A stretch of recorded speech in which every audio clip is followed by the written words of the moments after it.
I have a vast collection of gear. More than I actually should have.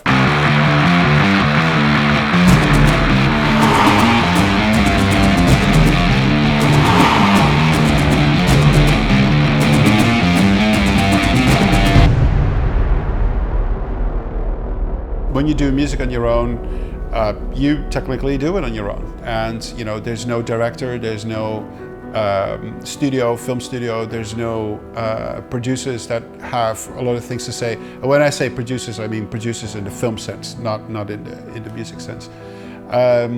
So yeah, on your own, you lock yourself up, and then the doors open up, and the CD comes out, or the album comes out that you worked on for half a year, or God knows how long.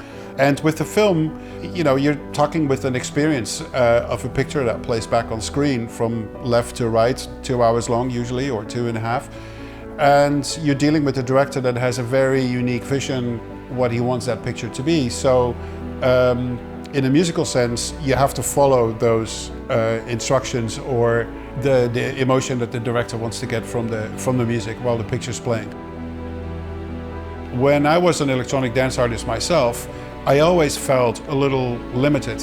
Am I going to use modern techniques or classic techniques? Am I going to recreate a picture, or am I going to be abstract or whatnot? So that's what it is to be an artist. And as a film composer, you come in, there's one canvas, there's 2 colors, and there's 1 paintbrush.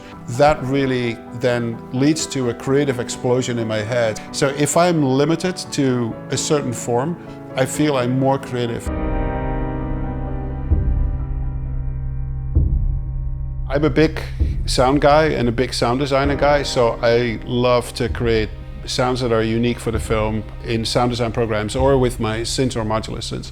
And sometimes a sound can just be the start of a piece of music, and you write the music around that piece of sound that you have. You need all these skill sets that go way beyond just, oh, I make music and I feel like that's fitting into the film. And that was exactly the idea that I had in the beginning. And then when I came here and I started working with composers that already had a career, I was like, wait a minute, this is gonna take a long time before I get this down. I'm always a big supporter of experimentation, and I hope that people really are gonna experiment with this pack.